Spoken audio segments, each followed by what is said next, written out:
Hello everyone, it's Tacker72 here, and for today. So in this video, we have gotten ourselves some pretty unfortunate and some really frustrating gaming news to talk about for today's video. And the topic we're about to discuss, now for those that don't know much about me, I like Crash Bandicoot. If you remember me from my Smash Brothers days, I really liked to have Crash Bandicoot as one of the main DLC characters, or at least add it as a base roster character. But given that Crash isn't in the game at all, I wasn't mad either way. I was kind of sad that we weren't able to play as Crash in Smash Brothers, but I still enjoyed the Crash Bandicoot games either way. However, there has been something that has kind of been bothering a lot of people, including myself, and that's because there hasn't exactly been anything Crash Bandicoot related as of lately. Like, the last big thing we got was Crash Bandicoot 4 back in October of 2020, and if we're being technical here, we did just get Crash Team Rumble last year, but that game just kind of up and went and just kind of went out of everyone's radar, including me. I kind of forgot Crash Team Rumble was even a game to begin with. But since then, there hasn't really been anything Crash related at all. That is until as of lately, and now we know a lot about what's been happening with Crash, and I think it goes to show that not only is it really frustrating, but we also get to hate Activision even more. Now, I didn't exactly cover this, but about a month ago, there was a game designer and a character designer pretty much stating that there was a development that was called Project Dragon, and it wasn't a Spyro game, but they did say that the development behind the cancellation of Crash 5 is really heartbreaking, and we didn't know much details until last night, where a YouTuber called by the name of Did You Know Gaming had covered not only the downfall of Crash Team Rumble, but also the cancellation and development process of Crash Bandicoot 5. And it was detailed even further from the Nintendo Everything article right here for those that don't want to watch the video, but I will leave the video in the link in the description for those that wants to watch the full thing. So the thing that makes Crash Bandicoot 5 way more special than the other Crash games in the past is not only was this going to be a sequel to Crash Bandicoot 4, it was going to be a crossover between not just Crash Bandicoot, but Spyro the Dragon. And they're here. We got official artwork from the same character designer and game designer right here. And right here, you get to see Crash and Coco having an adventure alongside Spyro the Dragon. Do you have any idea how long it's been since Spyro gotten anything new? It was like, what, a few years ago with his Reignited trilogy? I mean, after that, we haven't seen much about Spyro in a while, and weirdly enough, both Crash and Spyro are both being currently developed by Toys for Bob, which, if you don't know, earlier this February, they actually left the company in order to become an independent studio. So not only does this make this cancellation more justifiable, it also makes sense as to why, and also even more reason to why Activision is still one of the worst companies right now.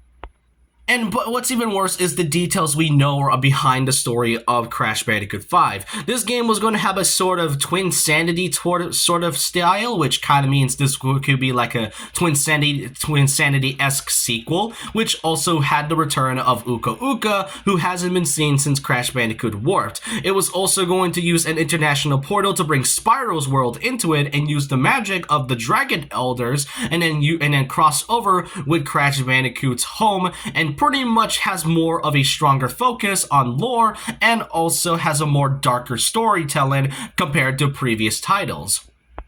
There was even this statement where not only was Crash Bandicoot and Coco would be there, but Spyro would come along too, and they would basically, be in this game and kind of had an idea where they would be playable separately, but there was that one concept, as I showed, where Crash was meant to ride on Spyro's back. What's even worse is that not only was Crash and Spyro meant to be playable, but also Coco, Neo Cortex, and Nina Cortex. Nina was a character we haven't seen in quite a long time, time. And Crash Bandicoot, that one team racing game, that doesn't really count since it was just a crossover, not like a major adventure. There hasn't really been much of Nina lately, and it was kind of surprised that they had to scrap this when we could have had this specific playable character be playable at all. Toys for Bob was considering various ideas for Crash Bandicoot 5 and a Spyro crossover at the time, and it included so many realms from the original Spyro game, which was impacted by Uka Uka sorcery.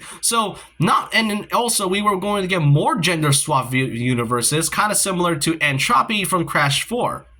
Crash Bandicoot 5 was also being developed for around a few months, around 3 to 4, and apparently the reason as to why the game was cancelled, according to Activision, it was cancelled because of Crash Bandicoot 4 not meeting the company's expectations and decided to move away from big budget single player games.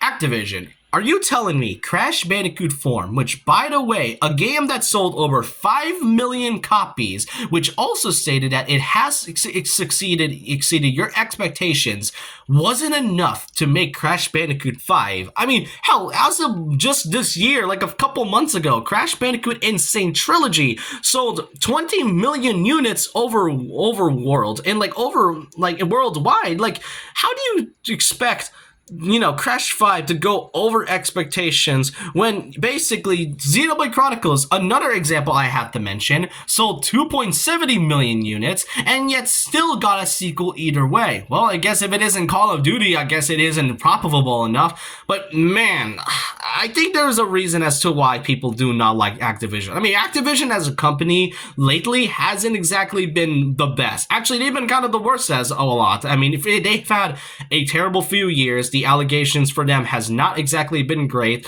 and pretty much now with this cancellation, yeah, Activision, you're now deemed as, if not one of the worst gaming companies as of right now.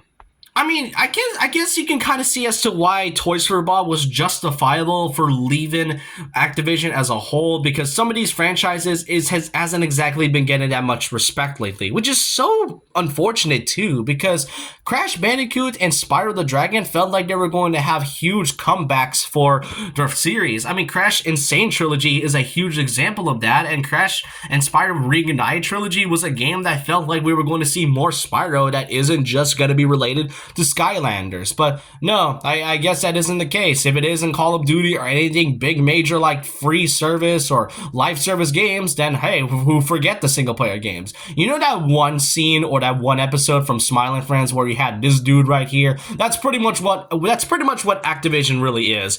But yeah, it is really unfortunate, and honestly, I do hope that whenever there's a chance, Toys for Bob or whoever is developing the next Crash game or anything, I do hope they come back from all this. And honestly, with this concept alone, I just hope, and I mean really hope, this Crash 5 game can get revived in the future. There have been some canceled games that have been fully revived in the past. Metroid Dread is, if not a huge example of that. Well, that was more so a development hell sort of thing, but many thought it was canceled. But either way, Crash 5 and Crash and Spyro, you both really deserve better. It was kind of unfortunate. We were so close to seeing an actual adventure between Crash Bandicoot and Spyro the Dragon that isn't revolving like a simple crossover like racing or a Skylanders thing. We were going to see a real crossover between a game of these two series and then also getting a sequel at the same time. But yeah, if there's ever a chance in the future, I do hope Crash 5 gets the chance and it gets a more chance. The developers and Toys for Bob and these two series deserve better than whatever Activision is treating them. But let me know your thoughts and opinions down below about this. What do y'all think about the unfortunate cancellation of Crash Bandicoot 5? Are you frustrated about this? Are you really angry at Activision? Or do you really think that it is what it is? I mean, if anything, if we're not going to see a revival of this game, then it's kind of sad. But let me know your thoughts and opinions down below about this. And so with that, leave a like, comment, subscribe, hit the notification bell for more videos, follow my Twitter, and I'll see you guys next time. And remember this, once a legend, always a legend.